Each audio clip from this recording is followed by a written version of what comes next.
Wala po. On record. Kayo pong mga participants sa media, nakaramihan po sa inyo ay bayaran. Sasabihin ko na sa inyo ito. Meron po bang nagsalita sa kanila? Kayo pong members ng media, tinanong niyo po ba sila kung bakit nagpakatahimik sila? Halos 10 buwang singkat, hindi sila kumibo. Nung kami po ang nagkaisa para manguna uli sa Senado, sa pangunguna sa Senate President Alan Cayetano, hindi pa po kami nagtatagal. Gumawa na sila kaagad ng paraan para matigil kaagad ang pagdinig nito. Iisa lang po ang layunin. Iisa lang po ang layunin nila. Pigilin talaga at ibaon na sa limot ang tungkol sa pangyayari ng flood control scandal. Wala na pong ibang isyong pinag-uusapan. Wala na po. Kailangan po mapagtakpan, makalimutan, akala nila malilimutan ng taong bayan ang nangyari na skandal sa kasaysayan ng ating bansa. Sino po makakalimot sa inyo? Ngayon po, nandito tayo ngayong umaga. Ang nagkusa lang na dumating dito ay yung mga taong merong pagmamahal sa kanilang bansa. Yung mga taong ang gusto nila malaman talaga kung sino dapat managot sa pangyayari. Yung pong wala ngayon, para ko nang nakita, basahin po ninyo ang isang tala sa banal na kasulatan. Proverbs 28:1. Alam niyo kung ano nakasulat doon? Ang taong makasalanan, ang taong masama, umiiwas, nagtatago kahit walang humahabol. Ngunit yung taong matuwid, umuungal parang leon. Ito po ngayon ang ating kasaysayan ngayon. Makikita ninyo ngayon ang larawan ng pagdinig na ito. Nandito lamang yung taong gustong magmalasakit sa ating mamamayan. Nakaharap sa atin ngayon. Yung pong wala, ayaw nilang matanong dito. Pagkakataon na po ninyo ngayon, kayo magigiting at matatapang na ex-soldiers ng ating bansa. Kami po, ako, lahat kami rito ay sumasaludo sa inyong katapangan. Ang inyo po sasabihin ngayon ay magiging record na ng kasaysayan ng Senado at kasaysayan na rin ng ating bansa. Hindi naman nanatiling parang naratibo lamang na hindi napan pinapansin ng media. Alam ko po, binigyan nyo ng kopya ang opisina ng Ombudsman. Pero walang ginawa. Alam po ba ninyo na ang opisina ng Secretary ng DPWH ay nagbigay ng isang referral report sa ating Ombudsman noong Nobyembre pa, 2025. Ilang buwan na nakararaan. Baka isang taon na, o mag-iisang taon na. 26 pages na referral report para gawan ng complaint ang former Speaker Martin Romualdez. Noong October 2026, o noong April 2026, meron na pong complaint affidavit na ginawa ang Ombudsman laban kay former Speaker Martin Romualdez. Bakit wala pa pong naisasampa sa Sandigan Bayan? Nauna pa po yung kasama natin. Bakit nila pinipilit na dapin si Senator Bato? Para sa ganun, mga diretsyo na sa dihig. Para maagnas na yung bilang namin. Yan lang naman po ang punto nila. Makuha nila uli ang liderato hindi sa paraan at proseso na itinatadhana ng ating mga tuntunin. Kung hindi, ang importante sa kanila, makuha nila ang liderato upang sa ganon maisagawa nila ang matagal na nilang layunin na talagang ilibing na lamang ang issue ng flood control. Wala na pong iba. Huwag na kayo yung pag-isip ng iba. Napakarami kasing taong involved dito sa flood control nito. Ito ang multong ginawa nila at natatakot sila ngayon sa sarili nilang multo. Mga kababayan na nakikinig po sa pagdinig na ito, hindi po simpleng pagdinig ito itong araw na ito. Ang pagdinig na ito will define us kung saan pupunta ang ating bansa mula ngayon. Kaya importante po ito.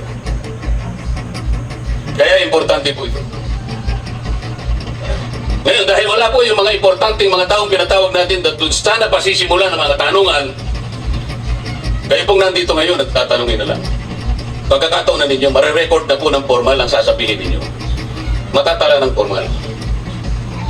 Mr. President, bago ako magsimula, meron ka bang gusto idagdag?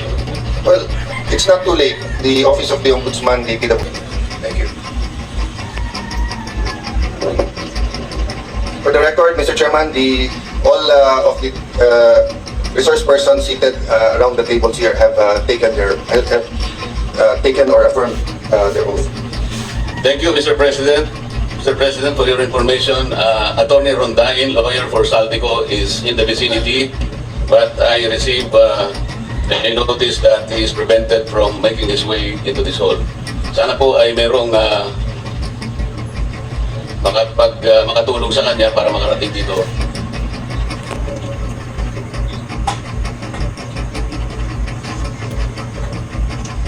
Nasa baba yata. Yes, may we ask some of our staff to see what's happening there and then kung kailangan namin sunduin, susunduin natin.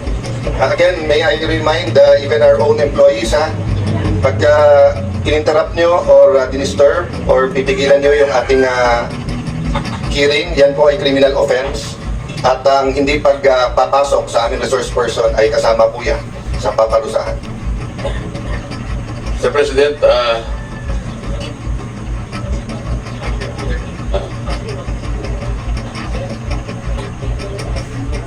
Sir, meron dito sa likod, dito na lang po para mas safe. Sasama na lang po kayo, dito na po kayo.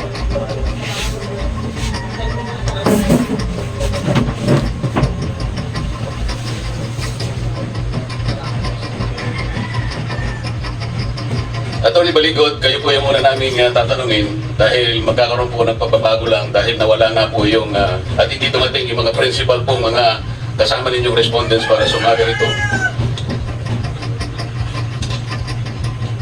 Kayo po ba ang tumatayong abogado ng 18 ex-soldiers na nakarap sa ating ngayon sa committee nito? Opo, Ginoong Senator Marcoleta. At maaari rin po ninyong tanungin ang bawat isa sa kanila kung kinukumpirma nila ang aking admission that I am standing as their lawyer. So, pwede pong... Yan nga po yung gusto kong sabihin. Sa lahat pong mga ex-soldiers na nandito ngayon, kinukumpirma ba ninyo na si Atty. Baligot ang tumatayong abogado para sa inyo? Salamat po. Yes, ma'am. Mr. Chair, may susumbong lang po. Maraming nagte-text na sinusubaybayan ang ating hearing ngayon at ang nirereklamo ay hindi lumalabas sa Senate website, pinagbawalan daw. At yung iba naman sa ibang plataforma ng media, pinapatay ang coverage, putol-putol at choppy. Kung pwede lang po, hayaan natin na marinig ng sambayanan ang testimonya ng ating mga Marines.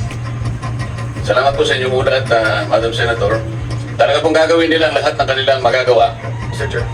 I received information, it's not verified, that the Attorney Bantug, who is not the secretary, ay pinag-utos na daw to pati yung just the website or pati Wi-Fi. Do we have Wi-Fi now? What about Wi-Fi? Yeah, so again, no, kung sino in charge ng website, put it on. If not, kasama din po kayo so nag-i-interrupt, nag-disturb ng proceeding because in the digital age, pag ang coverage ng hearing, you interfere with that. You know, that is part of stopping the public from knowing what is happening here. No? So, again, ayoko kayong maipit. Pero hindi naman siguro kayo maipit by putting on live kung ano nangyayari dito. That's a matter of record. Even our non-hearing events, halimbawa may art fair tayo dyan or may EDCOM report, ay pwedeng ilagay sa website natin. So, there's no legal issue about broadcasting officially from the Senate. Thank you very much for that, Madam Senator Amy and Mr. Chair. Salamat po, Mr. President. Kaya po na namin sinabi kanina, lahat po ay gagawin nila. Huwag lang po matuloy ang hearing na ito, lalong-lalo na po para marinig po ang sasabihin ng bawat isang ex-soldier na nandito ngayon. Gusto lang namin ulitin na maaaring na-influensya, na-confuse ang iba naming mga staff dito dahil sa ginawa nila. Akala po nila yung 12 pinangangatwira na nagsasite pa po sila ng jurisprudence, Binungon versus Cuenco. Kahit na po bar flanker, kahit di po pumasa sa bar, ay maiintindihan niya na hindi applicable yung mga sinasabi nila. Pati po yung sinasabi nila noong panahon ni Senate President Trilon, 12 lamang po ay okay na po maging quorum. Alam po ninyo, Isa lang po para maintindihan lahat po ng mga kababayan nating nakikinig. Ang doktrina po na in-establish ng Korte Suprema, kapag ilan sa amin ay wala sa Pilipinas, halimbawa po, kagaya ng panahon ng Abilino versus Cuenco, isa po sa senador ay wala sa ating bansa. Pagka po ang isang senador ay wala sa ating bansa, labas siya sa coercive jurisdiction po ng Senado.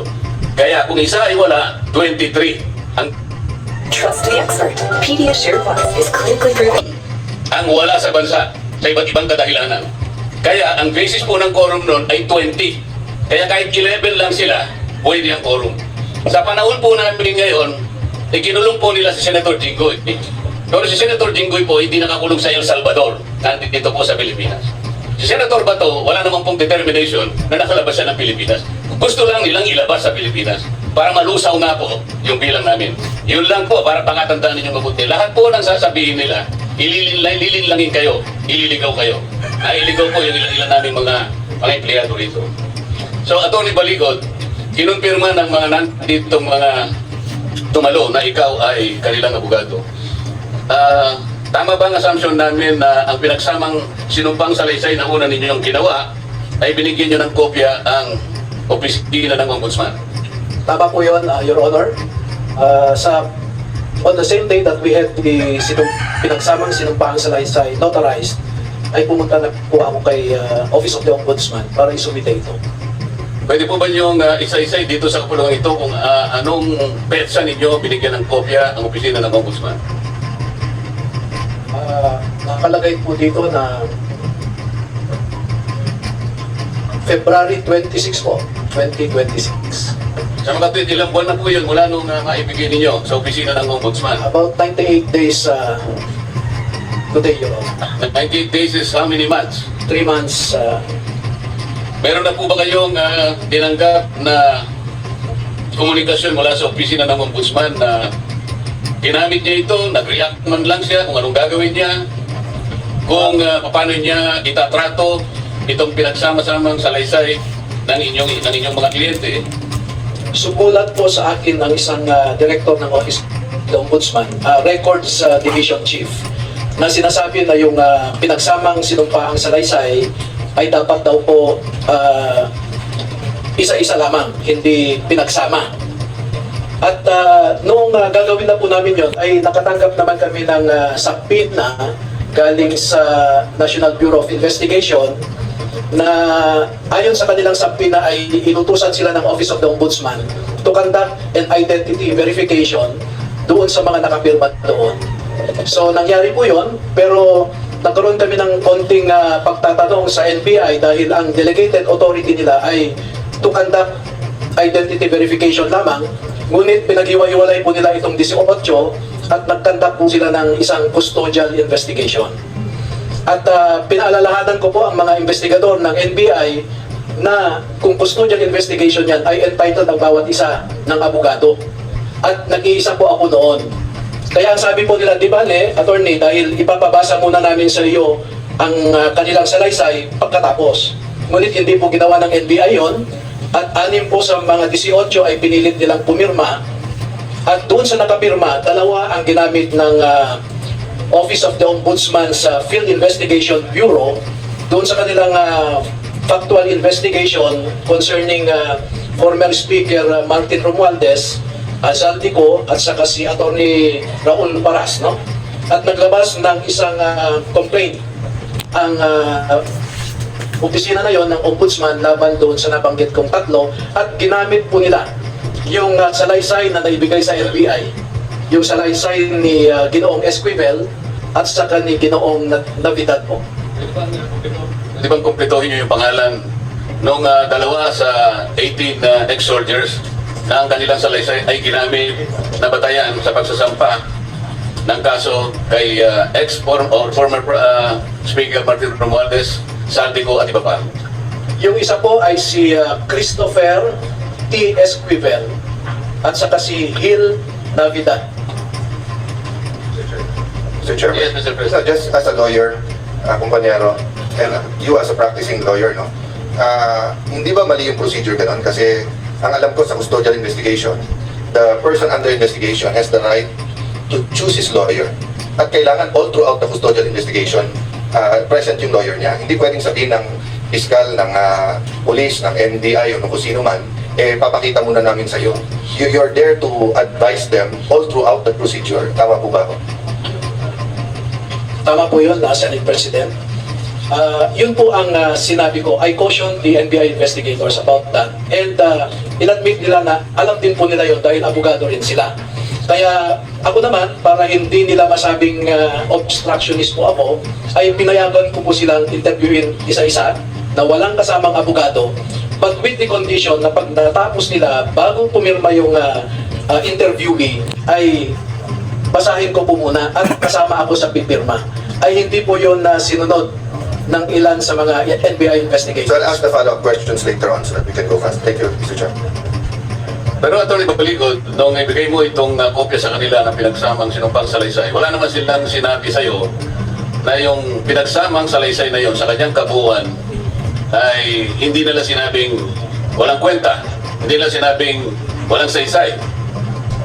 Wala naman po silang sinabi as to the value of the affidavit. Kanya lang gusto nilang pag-isa-isain. At ipinaliwanag ko nga po na itong pinagsamang sinumpaang salaysay is a common practice when more than one witnesses know similar facts. Palagay ko po ay medyo nagkamali si Ombudsman doon.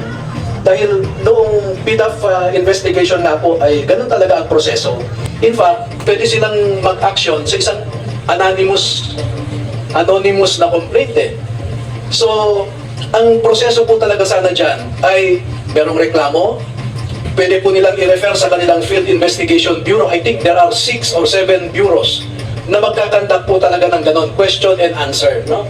Bago gumawa sila ng isang salaysay. And I am proven right po with regard to that procedure dahil a few days ago, I received a letter from the Office of the Ombudsman na ganun yung gagawin po nilang proseso. Kaya sa June 11 po, nag-invite sila ng isa at pinapasamahan nila sa akin.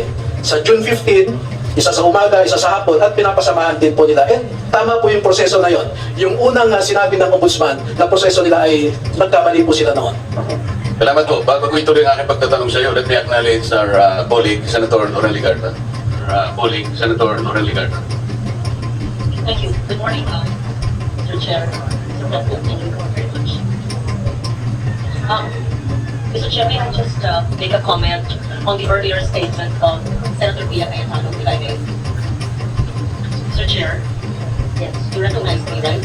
Yes. I am not AI, I'm alive.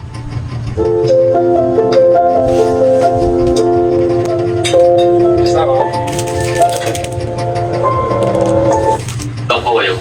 Ako po ay nandito bilang Senate President Contemporary at membro ng 24 men and women ng Senado. At ayon po nga sa sinabi ni Senator Pia Cayetano, so nandito po tayo sa ating pandinig. Kasi may nagtatanong kung nasaan. So hindi nga AI, buhay na buhay, sa awa po ng Diyos, at hindi na resign. At simple lang po, kung merong 13 na boto na makakapagbigay at iba po ang iboboto, I would be more than willing to yield my position. Been there, done that. Just like 2022, Senate President Mitsubiri, I was pro tempore, and we were ousted by Senate President Jesus Cordero and Senate Pro Tempore Chico Estrada. I more than willingly gave my seat. So just to make it clear, never po tayo nagkakapit po sa anumang posisyon, pero nandito po ako para ipakita na nandito po tayo at hindi pa po tayo nag-resign sa ating posisyon. At yan naman ay ayon sa Rule 2, Section 2 ng Senado. Salamat po. Patuloy po ang inyong hearing. Ako po ay makikinig sa ating mga bayani na nandito po kayo. Salamat. Salamat po, Father Senator. Atty. Baligod, pakikita ko sa iyo yung copy ang ibinigay sa akin at sasabihin mo sa pagtig nito kung itong dokumentong ibinigay sa akin ay kapareho rin nung isinabit mo sa opisina ng Ombudsman.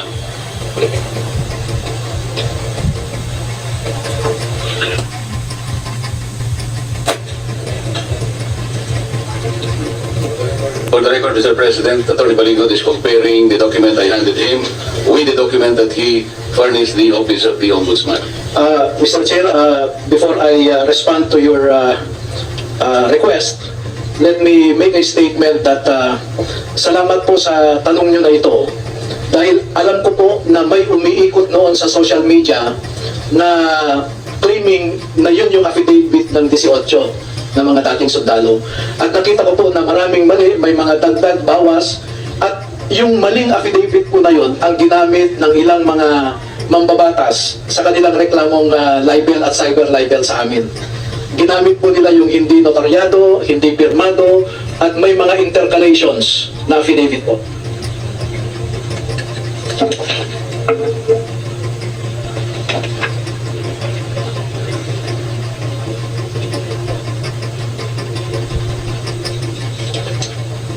Well, Attorney Baligot, Mr. President and colleagues, is comparing the document. Let me acknowledge the presence of Attorney Rudy Rondain, who voluntarily presented himself before this committee. We might be able to ask him questions later. If he so desires, he will be able to answer it. Thank you.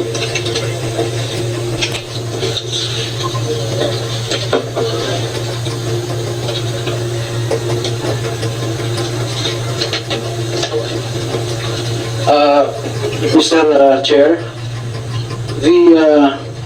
except for the pagination and the contents of a specific page, meron pong pagkakaiba, no? Like for example, in page 12, sa amin pong sinumite sa Office of the Ombudsman,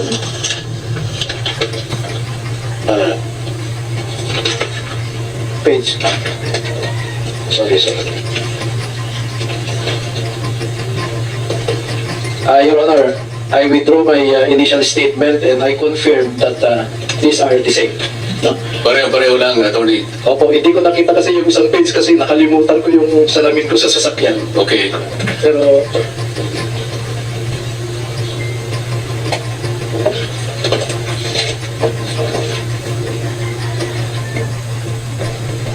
Thank you for confirming the copy that I received is similar with the one that you submitted to the Office of the Ombudsman. Kasi po dahil wala pa naman kaming hawak na mga individual na maaring ipagawa namin sa inyo.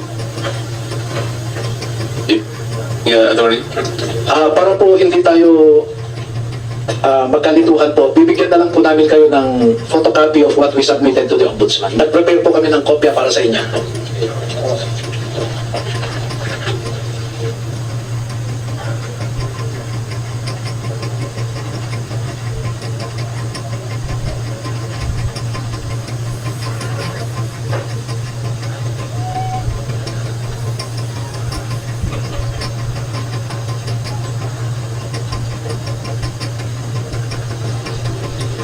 For the record again, Attorney Baligot gave the chairman as well as my colleagues in this committee a copy of the pinagsamang sinampaan salaysay of the 18 ex-soldiers.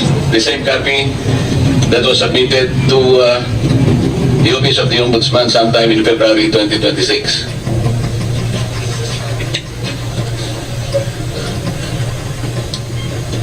Binasa ko po ito, Attorney Baligot, at ang nagbigay sa akin ng malaking atensyon ay yung napakaraming deliveries ng mga maleta na nakalitrato pa dito sa inyong sinumpaan salaysay. Initially, pwede ko bang malaman sa pamagitan ng pagtatas ng kamay ng mga nandito mga ex-soldiers, sino-sino po sa inyo ang nakapag-deliver o nag-deliver ng mga mali-maletang salapi sa mga bahay o lugar na sinasabi nyo na pag-aari ni former Speaker Martin Romualdez? Pakitaas lang po ang kamay.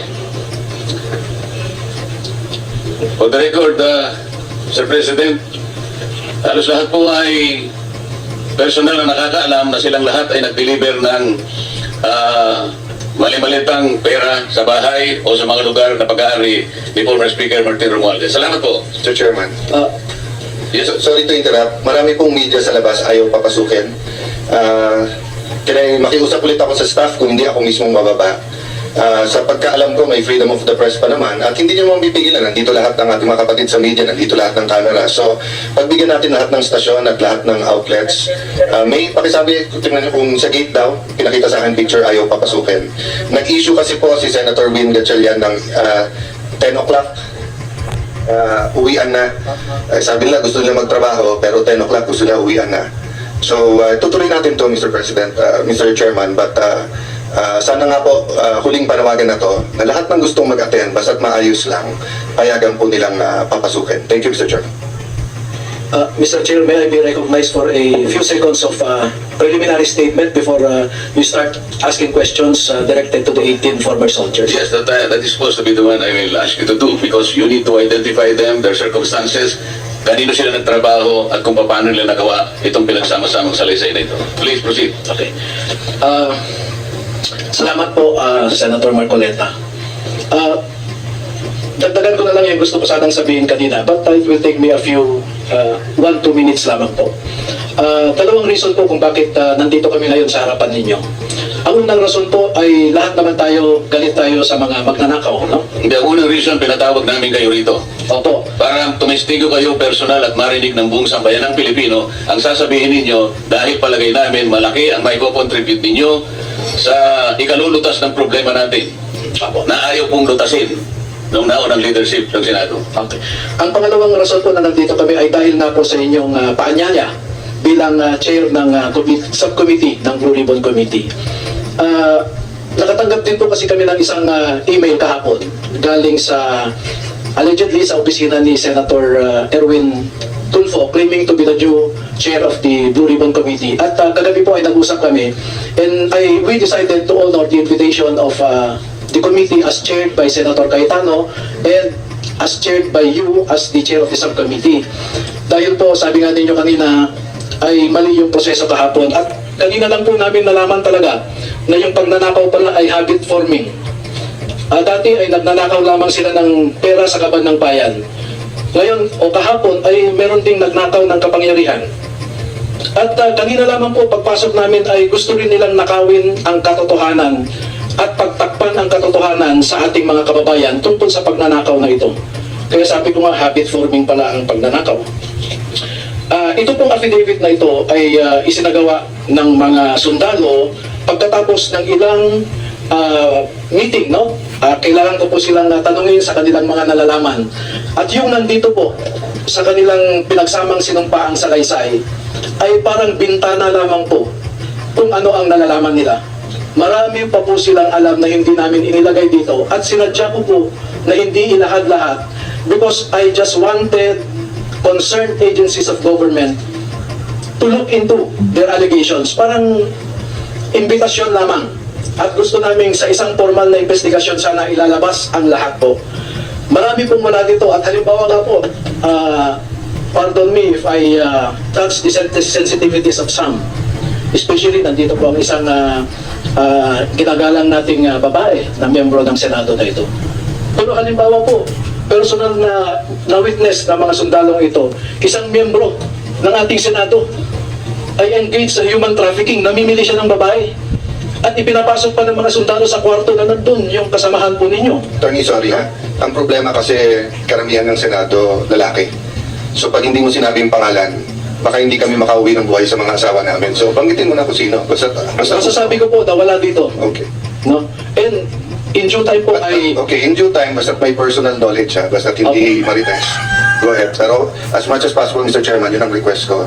Wala tayong sasabihin na hindi personal knowledge. Pangalawa, pag sinabi ng meron ganito, sino, para mapagtanggol niya sarili niya. Inuna lamang po kasi namin itong pagnanakaw, no? Pero yung ibang mga krimen na nalaman namin, ay sabi ko nga, in due time, dahil nakita po namin na ang sitwasyon ng ating bansa ngayon ay delikado pag ikaw ay magbunyag ng isang katotohanan. The executive now has control practically of Congress. And Sorry, Mr. President, Mr. Chairman, I'll take a lead. Ayaw papasukin pa rin yung ibang media, bababain ko na lang muna.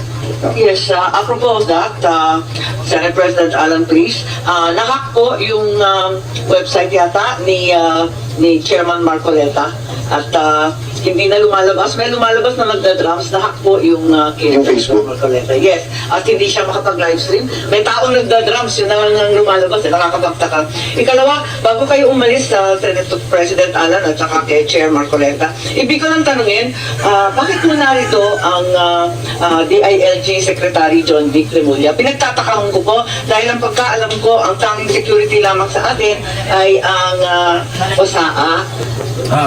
Sino ba ang nag-request? Kasi di ba, kailangan magtimbre ang PNP, napakarami po nila. Yeah, well, Mr. Chair, we just assume regularity. But we'll find out. No, we'll find out. There was news kanina na request siya to be here by Senator Win. But as we said, Senator Win has no authority. It is the Senate President who has authority over the corridors and premises of the Senate. Having said that, I assume good faith. But puntaan ko lang yung media kasi malapit na yung testimony ng ating mga... Kaibigan po naman natin si Secretary John Vic. Subalit, maraming nagtatanong kung local government unit o LGU na lamang ang Senate. So for the record, pinapapasok na rin. Thank you for that question, Madam Amy. I'll find out. I just have to take stock. Ilan sa ating mga empleyado ay susunod pa sa legitimate Senate President at ilan ang gustong sundan yung nangyari kahapon. But thank you for that, Mr. Chairman. Sorry for that interruption. Ako hindi ko na pinagtataka kung ginawa nila doon sa aming Facebook page yun. Paulit-ulit ko pong sasabihin sa inyo, lahat po ay gagawin nila. Huwag lamang matuloy ang pagdinig na ito at sa anumang paraan ay talagang gagawa sila dahil nga sa kanilang pagtatakip. Wala pong ibang isyong pagtatakpan. Kanina ko pa po inuulit-ulit ito. Dito lamang sila interesado. Hindi sila interesado sa impeachment. Interesado sila dito sapagkat maraming dapat na mabulgar, ngunit natatakot silang malaman ng buong sambayanan kung sino-sino sila. Yung ganun po ka-importante ang pagdinig na ito. Kaya huwag kayong magtaka. Atty. Baligod, huwag kang magtataka rin kung ang pagnanakaw ay napunta na sa iba't ibang bagay pa. Malalaman mo naman, ninakaw na nga yung karapatan namin sanang magano rito. Akala nila siguro hindi kami papasok sa araw na ito at maniniwala kami sa kanilang ginawa. Hindi po totoo lahat yun. Alam naman ninyo, kagaya sa ombudsman, at saka sa kasama nila sa 11, sila ang promotor ng Bentalo. Di ba? Nakalimutan nyo na ba yun? At sinangayunan nga yun ang pinuno ng ombudsman. Alam na ninyo ito? Kung sila mismo ang promotor ng Bentalo, kayang-kaya nilang gawin lahat ito. Pero ulitin po namin, kahit sila po sana ang manguna dito sa pagdinig na ito, wala po kami problema. Kung nagkakaisa lamang po kami sa kagustuhan ng mamamayan, napapanagutin po natin ang lahat nagkasala. Kahit sila po yung chairman, walang problema. Kaya lang ako na lang po ang nagsasabi sa kanila isa-isa na tulungan niyo ako, pagtulungan natin na maayos natin ang problema ito dahil naghihintay ang taong bayan. Hindi po ba yun ang mabuting patakaran? Bakit ayaw nilang makisama? At ngayon ginagawa nila lahat ang kaya nilang gawin. Huwag lang matuloy ang pagsasalita ng bawat isa sa inyo. Pero itutuloy po natin.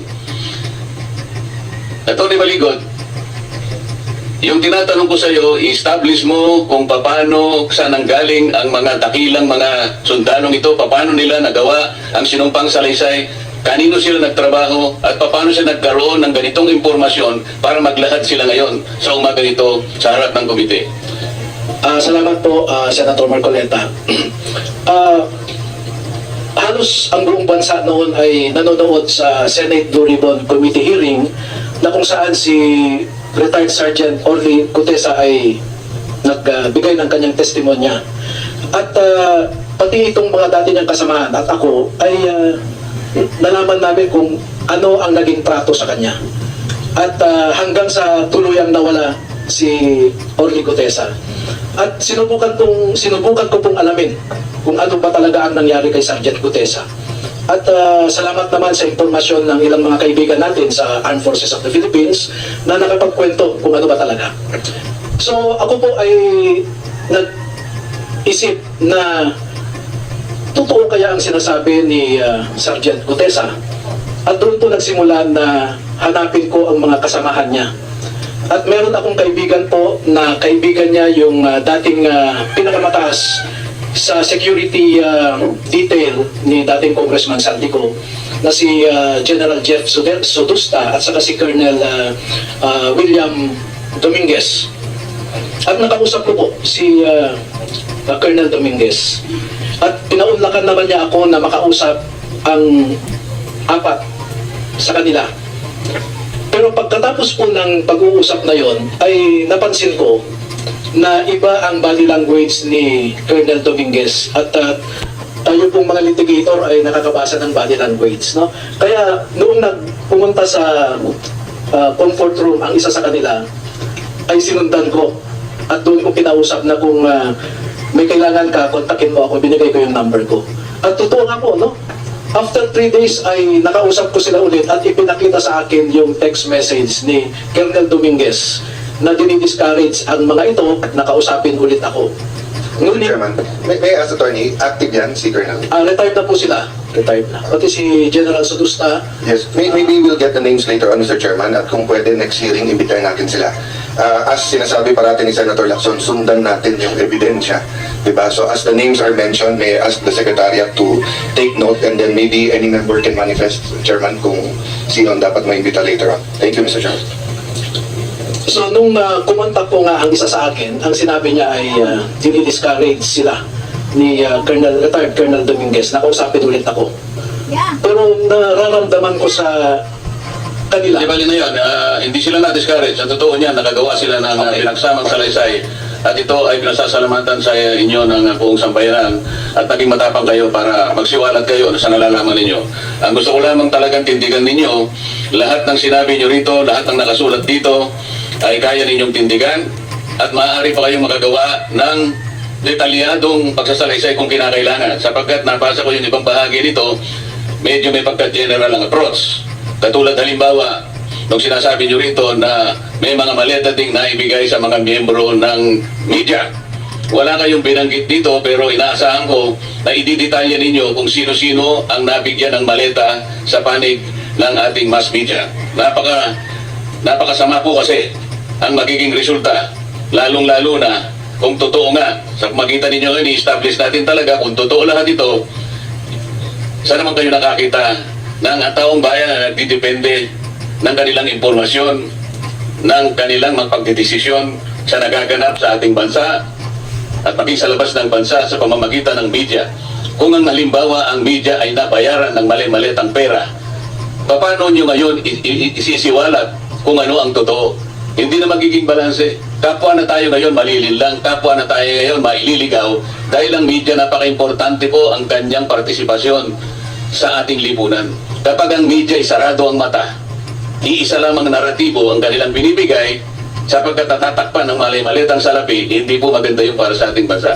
Kaya inaasahan ko, Tony Balikot, sa mga ganitong mga punto ay makakapagdetalye kayo sa mga susunod nating pagdinig. Sa katotohanan nga po, Senator, Mr. Chair, ay nag-umpisa na kami na gawin ang individual affidavits nila. At merong isang aspeto dyan sa kanilang affidavit na magkakaroon ng paglilinaw sa kanilang individual na affidavit dahil sa dami po kasi nila doon, hindi lang po 18 kasi ang in-interview ko po marami po sila, no? Meron pa dyan mga 19 po sa dami po ng information na pumasok sa akin. Di bali na yun, Atty. Ang importante rito yung kahandaan nila at yung kanilang kagustuhan na makapagdagdag pa ng detalye kung kinakailangan dahil may mga bahagi na nitong pinagsamang salaysay na hindi po detalyado. Sir Chairman, Opo. Sir Chairman, 2 points lang. Katulad kanina, same comment sa media sa mga senador, no? Unfair naman sa kanila kung walang pangalan at unfair naman kung sasabihin natin marami, karamihan, lahat, konti at hindi natin alam kung sinasabi mo yan ay cameraman, photographer, editor or baka PR yan, hindi media, di ba? So let's be specific. But my second point is, you know, if I can guarantee your safety and if I can guarantee you 3 or 4 hearings we'll have all the time. But the reality is, no one can even guarantee my safety. I don't know what's going to happen after this hearing and the next few days, the next few months. I pray to God that you'll have more time to say everything. So as much detail as you can give today, habang malaya at habang pwede, please do at today. No? Thank you, Mr. Chairman. So pumunta na tayo doon sa puntong kanino ba kayo nagtrabaho? I'm addressing this question, Mr. President, to the 18 ex-soldiers. Sa nakarang 3 taon, kanino kayo naglingkod? Kay dating, Your Honor, good morning. Nagtrabaho po kami kay dating Congressman Elizalde Esco, Your Honor. Kayong lahat po ay nagtrabaho sa ano pong kaparaanan? Ano po ang mga function ninyo? Ano po ang inyong gawain? Anong obligasyon ninyo sa pagtatrabaho ninyo kay dating Congressman Saldico? Nagtrabaho po kami bilang driver bodyguard at the same time pasahero po, Your Honor. Pwedeng pa, bago kayo magsalita, pakibanggit para ma-record po yung kumpleto ninyong pangalan at pagkakilanlan. Your Honor, ako po si Johnny Buduan po, Your Honor. Sige, pagpatuloy mo na. Ako po ay nakapagtrabaho kay dating Congressman Saldico 7 years and 1 month po, Your Honor. At yung pinakamatagal po sa amin is 9 years po. Kaya tinanong po kayo kung sino-sino sa inyo ang nagdadala ng mali-malitang pera na aking nabasa sa inyo pinagsama-samang salaysay. Halos kayong lahat o kayong lahat ay nagtaas ng kamay. Pwede ko bang itanong sa inyo, dahil nabasa ko rito, dinescribe pa ninyo ang laman ng bawat maleta. Meron kayong sinabing maliit na maleta, meron kayong sinabing na medium na maleta, at isang large na maleta. Pwede man yung ulitin dito sa pagdinig. Gaano ba ang laman nung tinatawag yung small? Yung small, Your Honor, is naglalaman po ng 20 to 25 million Pesos. pesos po, Your Honor. Yung medium, Yung medium po is 40 to 50. Then yung large po, 50 to 70 po. paano nyo naman nagawang estimate? Paano nyo ano ba yung estimate sa Tagalog? Paano nyo natansya na between 20 to 25 o 40 to 42 or 50 to 60? Kasi po, Your Honor, every time po na nagkakarga po kami o nagbababa ng mga mali-malitang pera mula sa unit ni dating congressman, ay meron pong post-it po na nakalagay sa mismong maleta. Ilang beses naman kayong nagdadala ng maleta, kanino at kung saan? Mula po nung umupo na apro si dating congressman, ay nagde-deliver po kami almost 3 times a week, meron pa 4 times a week na nagde-deliver po kami sa mga iba't ibang opisyalis ng ating bansa, ay ng ating pamahalaan. Ilang taon naman ninyo ginagawa ang pagdi-deliver na ito? Mula po nung umupo na apro si dating congressman sa Lico, Your Honor. Anong taon yung dati siyang chairman ng APRO? Mula po nung 2022, Your Honor. Hanggang 2025? Yes po, Your Honor. 3 beses, isang linggo, ilang maleta naman bawat delivery? Hindi po bababa sa 20 maleta po, Your Honor, ang Bawat delivery? Yes po, Your Honor. So bawat delivery, 20 maleta, maliit, medium, at saka yung large. Halo-halo na, ganun ba? Opo, Your Honor. 3 beses, isang linggo, ilang maleta yun? Minsan po, sir, umabot po ng 60 to 70, Your Honor. Mabuti ka pa, marunong ka sa arithmetic eh. Yung mga kasama namin dito, yung majority, hindi nila alam kung ano bilang. Ang alam nila 12. 24 kami. Ang sabi nilang majority, 12. So, salamat sa iyo. Sino bang gustong para lang ako chair natin? Before that, sabi mo nagde-deliver ka sa mga official. Sino yung mga official? Pagpangalan ka ng ilan o lahat ng naalala? Ang naalala ko, sir, si dating Speaker Martin Romales po. Meron po kaming video at saka mga pictures, Your Honor. Bukod kay dating speakers. Na yung personal mo alam nga, hindi makasama mo, ikaw mismo. Saka kay, yung dinala ko sa Ilocos. Kami po yung nagdala doon sa Delta Gate, hangar sa Pasay. Yung 5 maleta po na dinala doon sa Ilocos. Na dinala ni Sakyong Tobe, at saka ni Boss Saldi.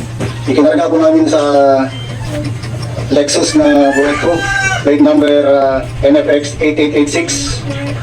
At saka binakapan po namin ng Hilux na bulletproof din, black na Hilux, plate number Equal Papak Sarat 7121. Para kanino naman yung dinala ninyo? Ang narinig ko po nun, sir, para kay President Marcos, sir. Narinig mo lang. Baka naman hindi totoo yung Kasi nandun ka ba nung i-deliver? Kami po kasi yung nagdala doon sa Delta Gate, sir. At si Sergeant Tubig po ang kasama ni Boss Aldi na pumunta doon sa Ilocos. Kasama niyo si Congressman Saldico na mag-deliver kayo? Kami po yung nagdala, sir, sa Delta Gate. Then sila Sergeant Tubig, kasama ni Boss Aldi, ang nagdala ko doon sa Ilocos. Mr. Chair, saan sa Ilocos? Your Honor, ako po si Bernard Tube. Sa Paway po, Your Kasama Honor. yung dalawa kayo, ng Ilocos. Yes. May mga retrato pa ng aeroplano. Yung nag-receive lang po kung sino po doon sa Paway po nag-receive po. Alam niyo yung address o yung bahay, kahit barangay lamang? Your Honor, hindi po kasi gabi po kami dumating ni Kong Saldi doon sa area po.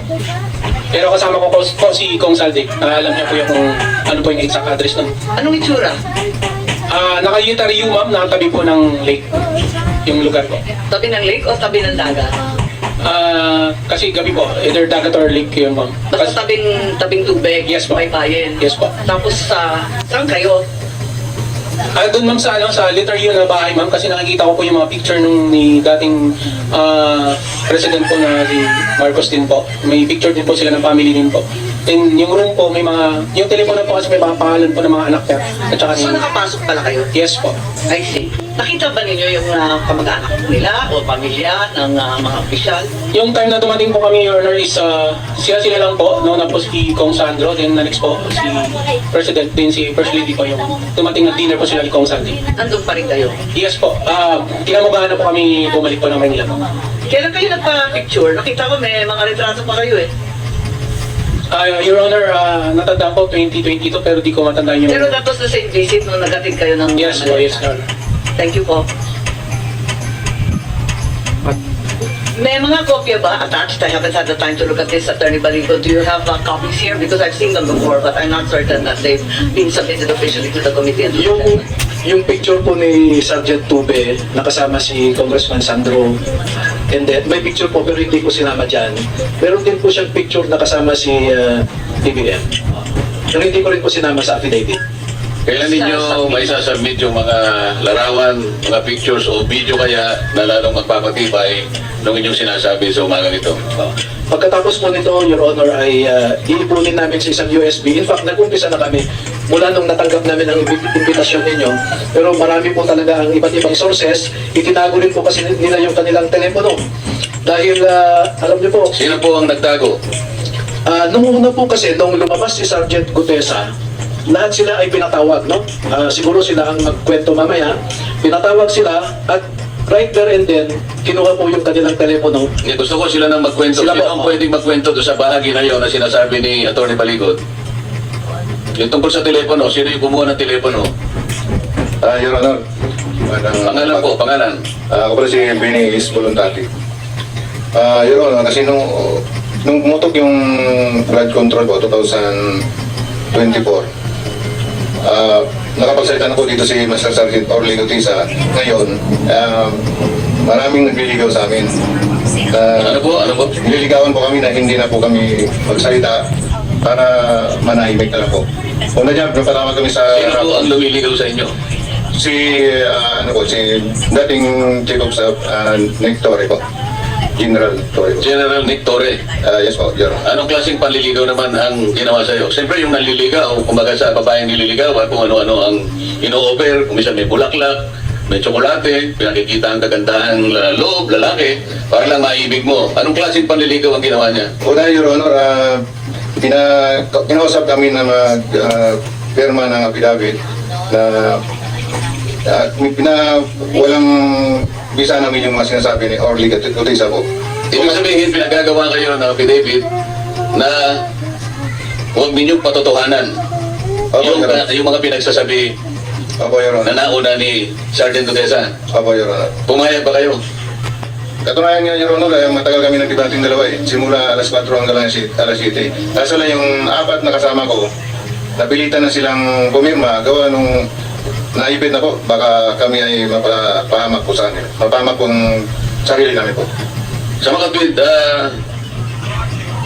hindi siya naliligaw, nananakot siya. Yung naliligaw, malumanay, magandang approach. Pero natakot ang mga ibang kasama mo, nakapirma Doon sa kanyang kagustuhan na huwag patotohanan yung sinasabing nauna ni Sergeant Dudesa? Yes, Your Honor. Bali, 5 kami po yung pumirma. Ako yung pinakahuling pumirma. Pero ngayon sinasabi mo na napapirma ka lang dahil napilitan ka lang. Yes, Your Honor. Pagkatapos noon, ano naman ang pabuya na binigay sa'yo kung meron? Binigyan kami ng 50,000 euro para sa disturbance namin. Pakiulit nga po, magkano po? 50,000 euro, no? Yen, Pesos. pesos. Opo. Sino nagbigay? Si Annalisa Gaspar po. Yung staff niya doon po. O ano naman ang, bakit nila kayo binigyan? Kayong lahat binigyan ng 50,000 pesos Yes, Your Honor.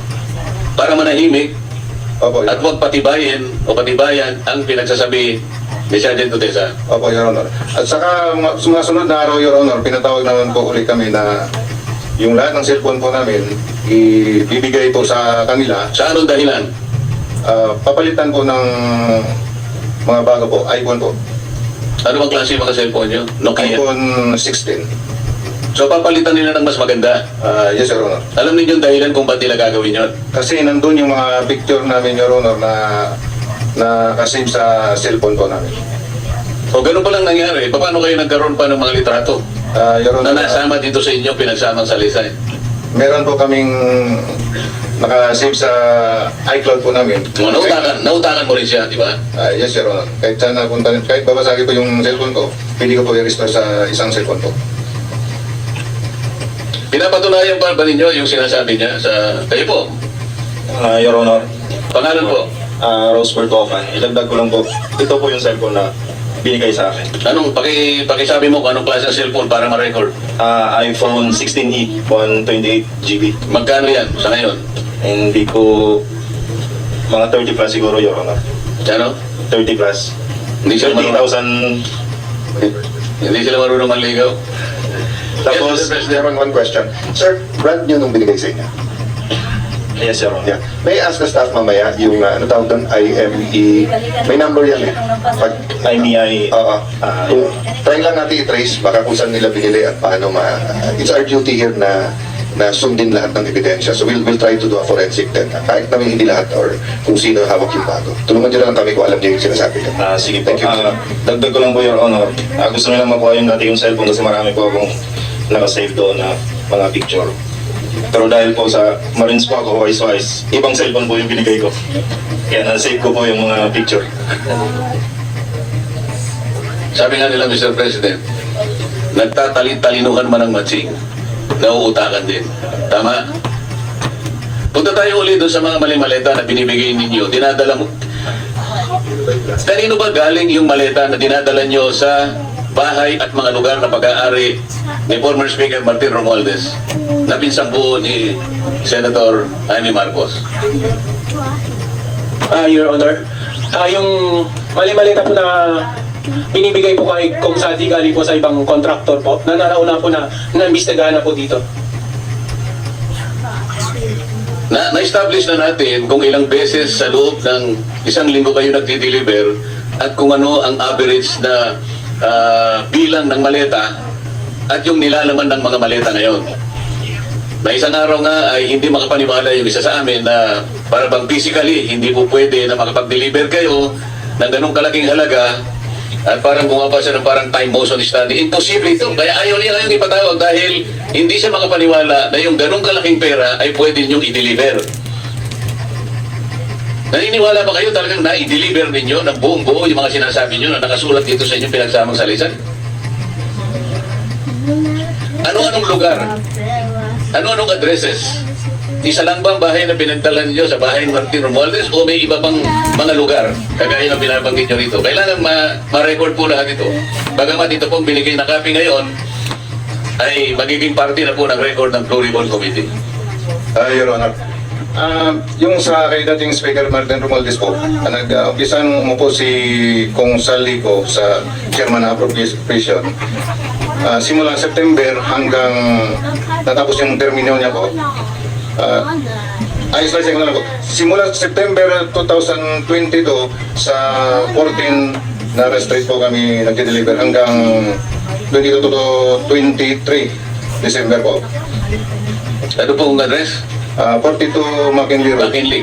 Pagkaraan ng panahon na yan, saan naman kayo nag-deliver? 2024 po, hanggang natapos yung termino ni boss. Nasa 14 na street na po, Southport. Sa mga tweet, 42 McKinley at saka 14 Nara Street. Yes, Your Na Honor. pinagdalhan ninyo ng mga mali-malita. Your Honor, doon na po yung pinaka-last na delivery ng bahay niya po. Oo. Pagdating nyo sa mga lugar na yon, kilala ninyo kung sino yung tumatanggap. Hindi naman siguro basta nyo na lang nilagay sa kanyang pagbukas ng pinto, binalibag nyo lang, malis na kayo. Pero tumanggap sigurado, tama? Yes, Your Honor. Doon sa 42 po, si Mayor Duma niya po, si Ma'am Jocelyn po. Tsaka yung iba yung mga katiwala niya po. Hindi po namin kilala. Kasi matagal kayo nag-deliver, kaya pati mukha niya nakilala ninyo. Yes, Your Honor. Meron pa kayong binabanggit na Mang Edwin. Hindi ko, ang pamilya ko sa, hindi ko po pamilya yung pangalan niya, pero sa itsura, kilala ko po. Mr. Chair? Mr. Chair? Babalik lang dun sa delivery sa Ilocos. Sabi niyo 2022 at balita meron kayong mga retrato. Kung dala ninyo, baka naman pwedeng ipakita ngayon ang mga photo at video kahit hindi pa sinama sa sinumpaang salaysay. Your Honor, yung picture lang po namin ni Kong Sandro yung kasi ayaw pa picturean ni Kong Saldi yung maleta po.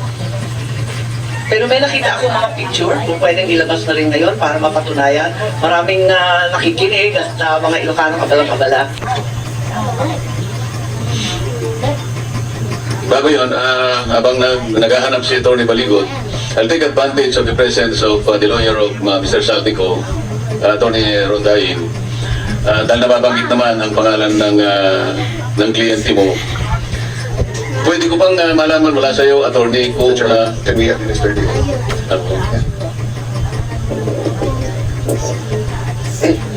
Raise your right hand. Do you swear or affirm to tell the truth, the whole truth, and nothing but the truth in this proceeding? For the record, Mr. President, he has taken sword. Thank you, Sir President. Attorney Rondain, pwede ba naming malaman mula sa iyo kung sa ngayon ay nakapag-execute na ng apostille sworn statement si former Congressman Saldico? Bago ko po sagutin yan, Senator, i-klaro ko lang for the record. No? Okay. Nandito ko, hindi para kay Saldico, kasi dahil nakatanggap po ako ng mga email o isang araw na addressed to 7 individuals.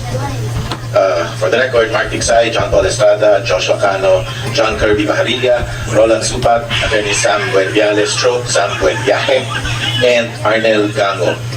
Natanggap ko ito sa office ko, care of sa akin, pero hindi ko kilala itong mga ito, hindi ko mga kliyente itong mga ito. Pero nakareceive na rin ako ng seminar sa PINA in the past.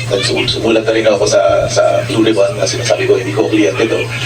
Pero apparently my name is still on the record, so I thought na mabuti na magpakita namin dito. Mula sa salaysay ng mga inimbita nating mga ex-soldiers, palaging ito yung nababanggit nila ng mga personal executive assistants ni former Congressman Saldico. Kaya minabuti namin na ipatawag din sila. Siguro dahil for purposes of invitation, kinakailangan yung address. Kaya nai-email ka siguro.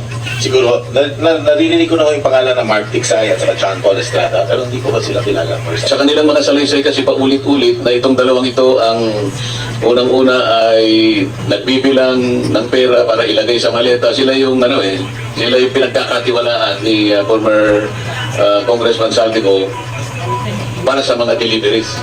Kaya po sila napapanggit. Pero ang tanong ko, dahil sa kayo po ba talaga ang official na designated na counsel ni former Congressman Saldico? Yes, will be extended. So, baka naman pwede nyo masagot kung siya ay nakapaggawa na ng isang apostille sworn statement. Kasi po, ang Blue Ribbon po ay interesado sa kanyang mga formal na sasabihin dito sa harap ng komite. Sapagkat alam po natin at lahat po ng sambayan ng Pilipino nakapanood sa kanyang mga video installments ay napakarami po ang paglalahad ng ginawa ng inyong kliyente na ayaw pong bigyan ng importansya ng nakaraang liderato.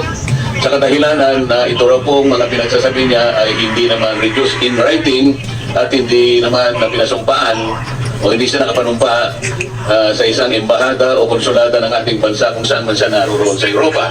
Minsan po ay nasabi ko sa kanila na kung inyo pong mamarapatin ay paalam ko sa inyo na tayo po ay nakapirma sa isang treaty na ginawa rin sa The Hague. Ito po yung Apostille Convention na sa ngayon ay nire-recognize at ginagamit na rin po sa mga tuntunin ng ating Korte Suprema. Ang ibig sabihin po nito, kapag si Ginoong Saldico ay umarap sa isang may kakayahan ng abogadong magnotaryo ng kanyang salaysay at yun ay isa-certify na inapostille, yun po ay parang parang sinumpaan na rin niya sa harap ng ating Philippine Consulate o embahada ng ating bansa. At sa ganon, tatanggapin po namin yun kahit paisong pwede siyang makipag-zoom para sa ganon mapatibayan po natin lahat yung kanyang mga naunang pahayag sa kanyang mga video messages. Nasabihan ko na rin po siya dyan nung dinrequest ako the first time. Sinabihan ko na rin siya, sinabi niya na at that time, a few months ago, hindi daw niya priority yan. But sasabihin pa, paabutin ko ulit yung... So sa ngayon po ay wala pa. Wala ko ako alam na meron siyang smart state.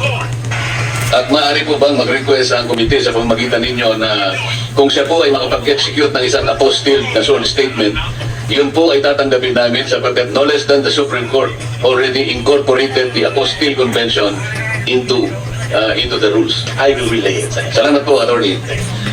So, Attorney Maligod, Sorry, I'm sorry, Mr. Chairman. May I be excused now since I have nothing to contribute? sige po, Chairman, may I- baka may tatanong. Yes. Sundan ko lang yung request na. Yes, sir. Of course, the number one request is kahit by Zoom kasi iba yung nakapro-cross-examine or nakakapag-clarificatory Yes, question. Number two, yung apostille. But in the worst case, halimbawa, hindi siya makapagharap sa consulate natin na dahil delikado din yung ano niya, basta't ma-verify lang namin na galing sa kanya. Because parang tong isang malaking puzzle eh. At sa isang malaking puzzle, kahit pinakamaliit na pyesa, pag nawala, hindi mo mabubuo. And it will be unfair to the Filipino people kung bubuin natin ng konti yung puzzle tapos ituturo natin. For example, kay Senator Jinggoy right now, di ba? It's unfair na siya ang nasa kulungan tapos malalaman natin lahat pala itong nangyayari. So, Attorney, I know we're both lawyers, so we're officers of the court, so we'll do our best here. Please do your best then and in search of the truth. I will. Thank you. Thank you, Mr. Chairman. Refuse granted. Salamat sa inyo, Attorney. Thank you, Senator. Thank you, Your Honor. Attorney Maligod, dito sa sinumpaang pinagsama-samang salaysay, ang ating mga 18 ex-soldiers ay nagbanggit ng mga ilang mga katauhan na sa inyong pagsasalaysay, nakita ninyo, nakasama ninyo, nadalhan pa ng ibang mga maleta. Ang binabanggit ko pong episode na ito ay yung may kinalaman sa pagpunta rito ng binabanggit ninyo ng mga ahente ng International Criminal Court or ICC. Sino po sa inyo ngayon na nakaharap sa amin ang mayroong personal na nalaman tungkol doon sa pangyayaring yon na may kinalaman sa pagpunta ng ICC sa ating bansa? Pwede itaas po yung mga kamay. So, kung sino po yung unang gustong magsalita tungkol sa usapin ito ay malaya po kayo magpag-umpisa. Banggitin lamang ninyo ang inyong pangalan. Your Honor, ako po ulit si Rosebert Roca. December po 2023, unang dumating po ang unang pagkakaalam po namin is bisita po ni Boss Saldico. Sino po? Ang pagkakaalam po namin, sabi po ni Mark Tiksay po sa amin, may bisita pong paparating si Boss ng mga foreigner. Which later on po nalaman namin na mga investigator po ng ICC. Paano po ninyo nalaman na sila ay mga investigador na galing sa ICC? Your Honor, nakita po namin sa TV po, yung si Chantal Daniels nag-appear po doon sa TV po. Then siya po yung napicturean ko na ini-escortan po namin dito po. Sino po ang nagbigay sa inyo ng tungkulin na asistihan ninyo yung mga ICC investigators? Paano po nagsimula ang inyong paglilingkod sa kanila? December 2023 po, Your Honor, dumating po sila dito. Then bumuo po ng team foreigner duty detail po ang team leader namin. Yun po. Then sinundo namin sa airport po, then dinala namin sa Cetadines, Makati, yung unang accommodation po nila. Paano po ang coordination ninyo? Kailangan ikwento po ninyo paano nyo sinusundo, sino ang nagbibigay sa inyo ng utos, paano saan nyo sila dadalhin, saan lugar po nyo dinadala. Kung ano po yung nakasulat dito, banggitin po ninyo for the record. All the time naman po, kasama namin si Mark Tiksay po. Siya po ang assistant po ng mga foreigner po. Then, yung team leader namin po, ang sinasabihan niya kung mayroong mga lakad, then kami po ang nagpo-provide ng security po sa kanila. Sino pa pong mga katauhan ang involved dito sa pagdating ng tinatawag ninyong ICC operations? Ang unang maalala ko po na na-meet po nila ay si Senator Trillanes po sa Dusitani. Ang una po nilang na-meet na tao po dito pagdating nila Sino po yung sila? Yung ICC po, yung mga foreigner. Nung mag-meeting si dating Senator Trillanes, kamiting niya yung mga operators ng ICC, nakita niyo po sila? Yes, Your Honor, kasi nung paghatid namin doon sa closed door meeting po kasi yun sa Dusitani, si Senator Trillanes po yung sumalubong sa mga foreigner. Sir President, if we can get the date later on and then request from that hotel their CCTV footages. So, as Senator Lacson always says, dapat sundan yung ebidensya.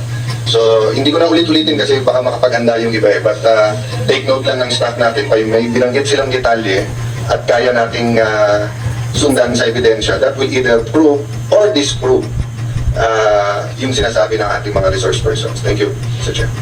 Salamat po. Meron kayong binabanggit sa parte ng inyong sworn statement na meron pang kinalaman hindi lamang si dating Senator Trillanes, kasama pa rin si dating Congressman Saldico at si dating Speaker Martin Romualdez.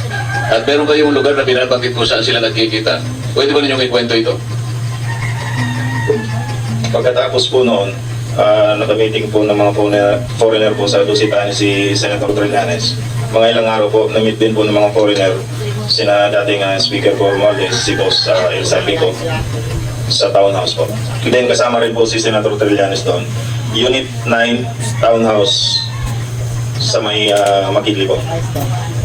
Dito sa parte ng inyong salaysay ay dinetalya pa ninyo yung inyong daily routine detail. Hindi lamang bilang driver, merong security, meron kayong team leader.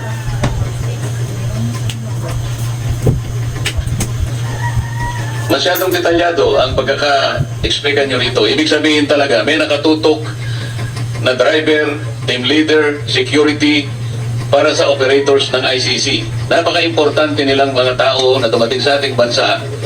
Alam ba ninyo kung anong pakay nila? Meron bang nagbanggit sa inyo kung bakit ganun na lamang ang pagpapalaga at importansyang ibinigay ni Senator Trillanes, ni Saldico at saka ni former Speaker Martin Romualdez? Nung una po, wala po kami idea na... Pagkaraan, may idea ka na. Yes po, basta ang sinabi lang sa akin noon, sir, mag-provide kami ng security kasi bisita po ito ni Boss Saldico. Meron kayong binanggit na maleta patungkol dito sa operations ng ICC.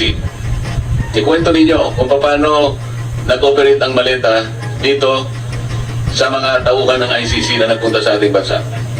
Your Honor, ako po si Bernard Tube. From Horizon po, nag-advise po si Boss, magpapalit kami ng piso to dollar na 2 maleta doon sa Makati po. Sa, Bibili kayo ng US dollar. Yes, Your Honor. Dinala po namin ito sa Fairbank Makati, Salcedo Village po. Dalawang maleta worth of 50 to 60 M po ang laman. 50 to 60 million pesos ipapalit nyo sa US dollar. Yes, Anong po. bangko sa Makati? Fairbank po yung building, Your Honor, 146 sa Salcedo. Hindi siya bangko, sir. Parang money changer siya sa... Hindi ko ma-identify kung ano po yung room sa taas kasi marami po, isang beses na po kami nag-deliver. So, hindi nyo alam kung bangko o money changer? Money changer po siya, sir. Kasi through contact po yung kailangan pumasok doon, sir. Kasi malaking halaga po yung pinapalit namin, sir. After nun, sir... Alam mo ba ang dahilan kung bakit hindi sila dumaan sa bangko at sa money changer na lang dumaan? Siguro, sir, sa laki din ng figure po, sir. Hindi lamang yun. Yung pinaka-importante, bakit hindi sa bangko siya dumaan? At dumaan siya sa money changer? Para hindi po matrace, sir. Na gano'n. After that, sir, palit na namin ng piso to dollar. So, isang maleta na lang po yung kapalit binaba namin sa van. Then, Kanino nyo binigay? after po lang, sir, binalik namin sa Horizon. Ang narinig ko po, sir, ibibigay po to kay speaker. Yun na po siguro yung kamiting nila kung Senator Trillanes po. Doon na po yung ano po. Kasi kung pinalit mo ng dollar, gagamitin ng hindi Pilipino, di ba? Kasi tayo, ang gamit natin, sarili nating pera. Tama ba yun? Yes, sir. Honor. Marami kayong mga litrato dito sa inyong pinagsamang salaysay. Sino ang kumuha sa inyo dito sa mga taong operators ng ICC na inyong pinatitibayan na talagang nagsidating dito at inyong inistima at dinala sa mga lugar na kung saan sila magpupulong at ang iba nga yata ay sinusundo pa ninyo ang mga taong kakausapin nila kasi dito sa pagkakaintindi ko sa inyong paglalahad dito. Tama ba?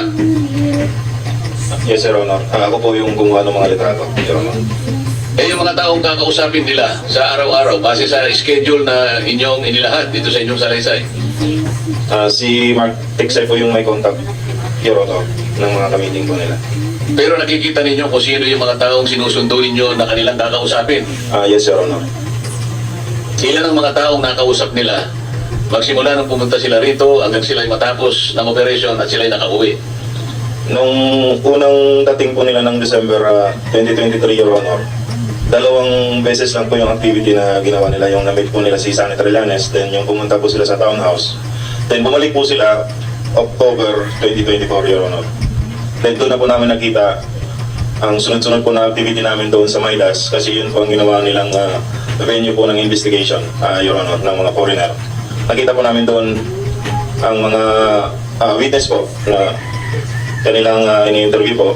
Magbigay pa po ng example, Your Honor. Katulad po ni Jed Mabilog po. Ako po ang nagsundo sa lobby po ng Maidas, then inakyat po sa 10th floor kung saan nandun po ang mga foreigner po. Salamat po sa inyong sagot. Balikan po natin sapagkat napaka-importante po ng ugnayan ng maleta mula sa kay Saldico hanggang sa mga bahay at lugar na pag-aari ni former Speaker Martin Romualdez. Gusto kong magsalita yung iba. Alam kong may kanya-kanya kayong kasaysayan na sasabihin. Meron kayong karanasan na sasabihin. Maaaring iba-iba ang pagkakakita nyo, ngunit alam ko yan ay magtutugma. Kung paano nyo nadi-deliver, paano nyo ina-handle, saan kayo nagsisimula, saan kayo natatapos, anong pangyayari sa isang araw na pagdi-delivery. Bawat isa sa inyo ay kinakailangan din magsalita ng sarili niyang karanasan tungkol dito sa pagdadala ng mali-malitang pera. Ang mali-malitang perang ito po ay hindi po sa kanila. Ito po ay pera ng taong bayan. Ito po ay pera ng taong bayan na ginawa po nilang sariling ATM. Kaya kailangan po kayo magsalita. Yes. So Chairman, can a specific question bago nyo ikwento lahat with your permission? So first muna dun sa possible na mga taga-ICC, si Senator Aimee nung siyang nag-chair nung Foreign Affairs Committee, you actually monitored some of them here. So mamaya kung pwede pagtagpi natin yung dates and if we can get the names kasi I think it would be important for the credibility of the ICC kung masubmit natin sa kanila sino-sino mga to, ano nangyari. Kasi parang simple lang ang sagot parati na invento lang yan eh. But again, may resibo, sundan natin. Number 2, Mr. Chairman, before we go to that general question na pag-deliver, kanina nakilala na natin po si Sergeant Tube. No? Yes. Sino si Bulon Tate? Sir, tapos Ordilio. Yeah. So sir, kayo yung naglagay dito kasi I'll just give the context. No? Nung February pa dapat magpapalitan ng Senate President at dapat to napunta kay Senator Loren Legarda. Pero nakatanggap kami ng mga tawag at doon sinasabi hindi maaresto si Senator Jinggoy, hindi magkakakaso, wag lang siyang sumama. Narinig ko mismo yung conversation. Pero may kasama pa kasi kaming isang senador na siya din ang nag-decide na wag nang ituloy yung pagpapalitan. At netong ako na, kausap ko siya, payag siya pag number 14 siya, number 13 Senator Bato. But tinatanong ko siya kasi wala naman siyang kaso. So tinatanong ko siya na, Sen, bro, wala ka namang kaso eh, bakit ka tinatakot? Tapos sabi nga niya na, kita mo naman sa Blue Ribbon eh, panggitin ka lang, patay ka na. At itong ginagawa nila Senator Lacson, nila SP Soto, mabigat. So ang kinatatakot din niya, wala naman siyang kaso, wala naman. I can back up this, what I'm saying. But nagulat ako, dito po, sa letter E42, nakalagay dito, nag-deliver kay Senator Tito Soto.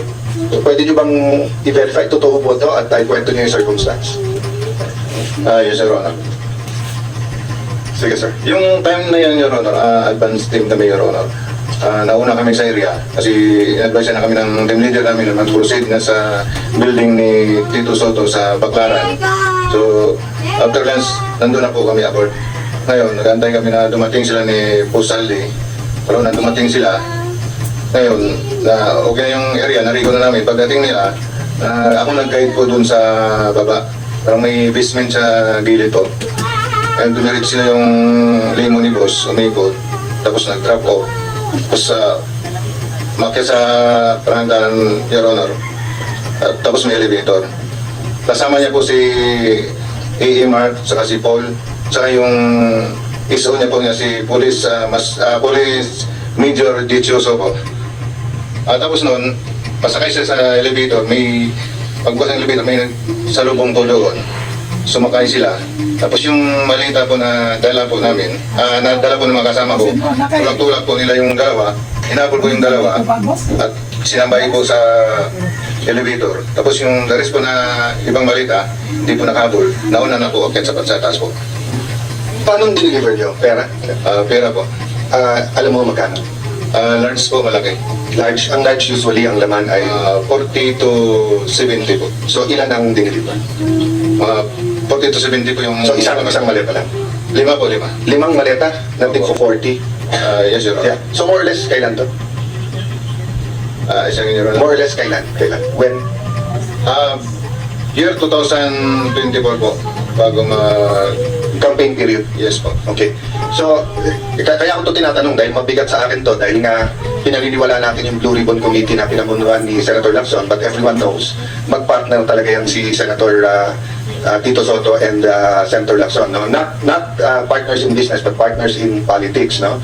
And then dun sa susunod na paragraph, pero walang pangalan kung sino, nandito din pangalan ni Senator Erwin Tulfo na pinapangalan nilang susunod na chairman ng Blue Ribbon Committee kung sila masusunod. Sinong may alam nito? Dito po si... So, babalikan kita, sir, ha, dun sa details kay Senator Soto. Kay Senator Tulfo. Ako po, magandang po yun. Ako po yung involved dun kay Senator Erwin Tulfo. Sir, pangalan tapos pakikwento na lang yung circumstance. Ako po, sir, si Bernard Gumban. Bali po, nakapag-deliver po ko dun kay Senator Erwin Tulfo ng 2 beses. Yung una po, 2 malita, tapos yung pangalawa po, 6. Ano yung 2 maleta? Anong size? Maliit na po, small tsaka medium siguro. Small. Ano ulit laman ng small? Nasa 20 to 25 siya. Okay, and yung medium? Yung medium po. Ang medium ata yung 20 to 25 na, tama ba? Maliit po. Yung small po, Okay, tapos yung medium? nasa 40 to 50. Okay, so ang diniliver mo is from 60 to 70. Okay. Tapos yung pangalawang beses po, Your Honor, 6 na malita na po. 6 na gano'ng kalaki? Halo-halo po. Halo-halo na. Opo, So, Your Honor. even assuming small lahat, kung 6 sa 25, at least 150, no, at least. Saan ang first at saan yung second delivery? Dito na, sa may bahay niya po, Your Honor, dito sa Green Hills. Green Hills. Paano nyo alam na bahay niya yun? Tinanong ko po si Mark Texay, sabi ko, Boss Mark, kaninong bahay mo ba yun? Sabi niya kay Senator Erwin. So pagdating nyo doon, katulad ng kwento doon sa Ilocos, so may sumalubong, kinuha lang, pinapasok kayo, paano? Bali po, Your Honor, si Mark po, tsaka si Boss Mark, si Mark Texay, tsaka yung contact doon sa bahay ni Senator Erwin, sila po yung nag-uusap niyan. Tapos pagdating ko doon sa bahay, ibababa po namin yung mga malita, tapos ihatid doon sa loob. Yung nagre-receive na po yung si Boss Mark na po, tsaka yung nagre-receive yung bata. So hanggang saan ka nakapasok? Nakapasok po ko doon, yung bahay po may basement eh. Hindi na hanggang sa ano lang. Pero Basement? bababa. Kasama kotse or bababa? Hindi po, Your Honor, yung malita po, Yung maleta? So yung kotse sa parking lang kayo? sa labas lang po ng bahay. Tapos nadala yung maleta hanggang sa basement? Papasok na po kasi may sumalubong na po doon yung... Okay. So kung halimbawa, dadala namin kayo dun sa mga lugar na sinasabi nyo, matuturo nyo na ito yung bahay, tapos Yes, Your sasabihin Honor. dito yung basement. Yes, opo. At third lang, nagulat na ako sa mga pangalan na to. Letter J, Franz Castro.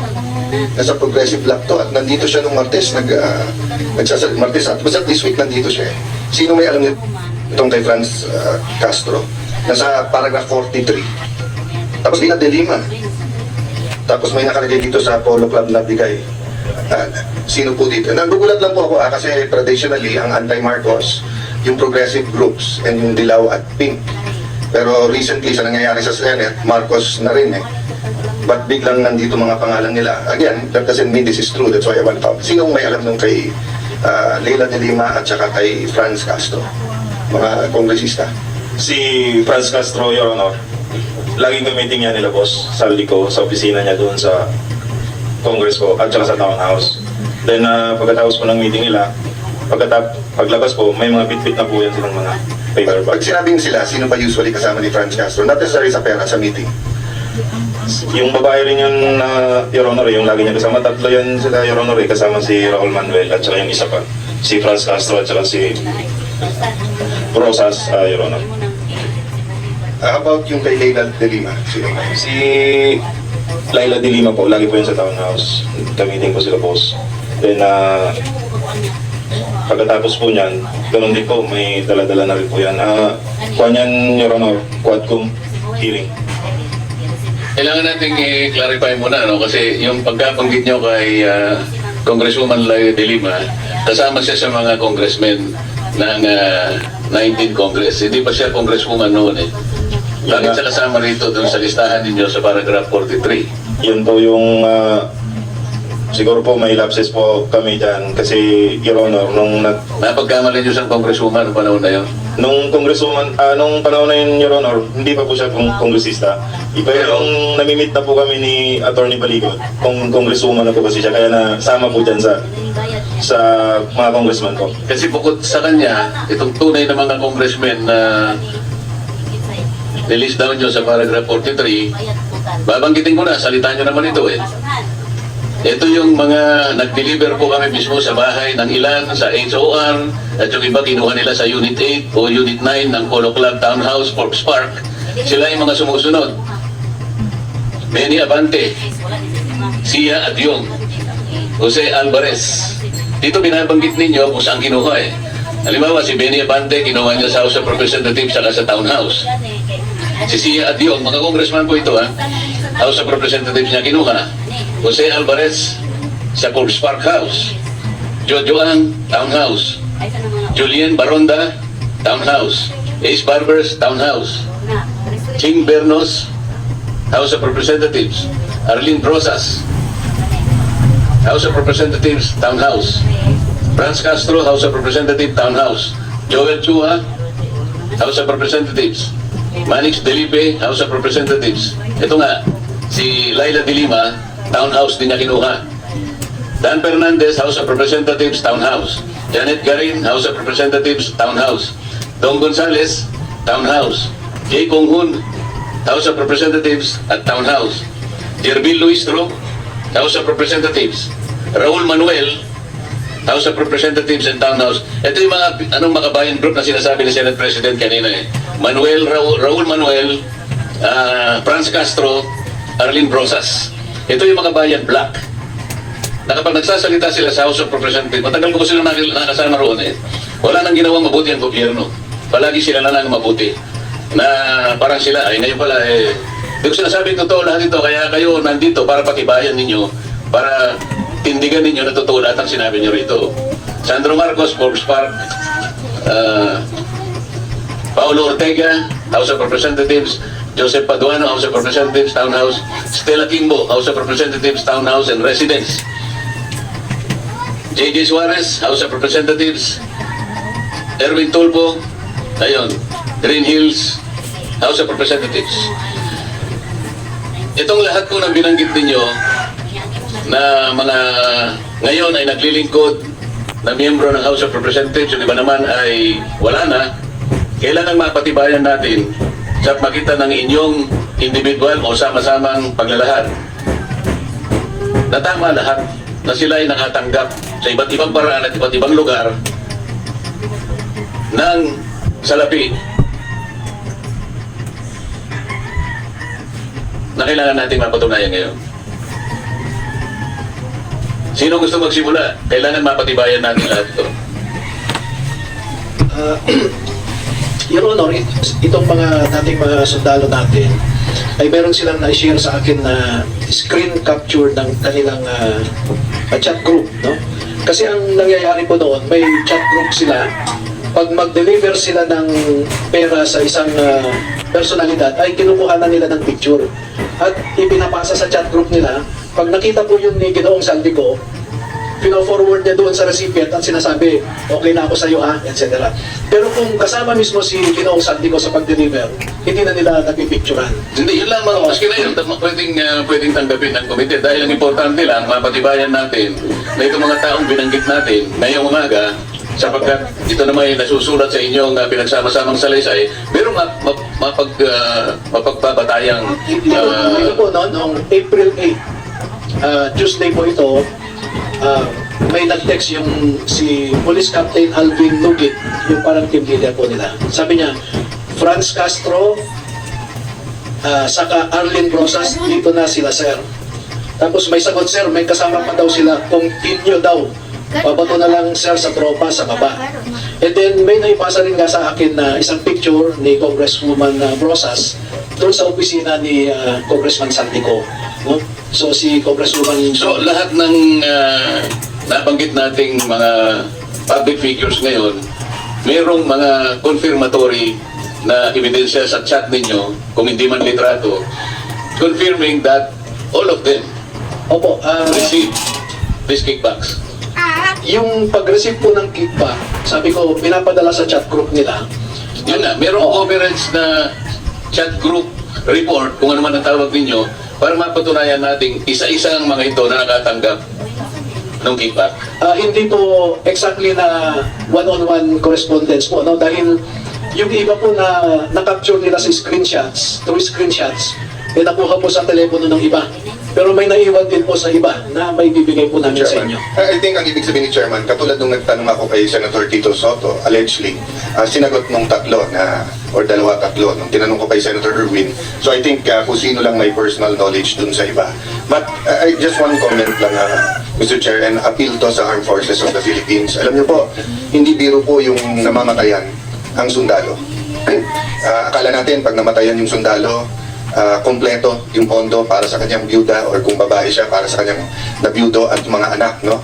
Remember, kung namatay yan ng tinyente, hindi makukuha ng kanyang byuda yung sweldo na bilang colonel o bilang general. I mean, and yung anak, hindi na makakausap yung kanyang tatay o nanay.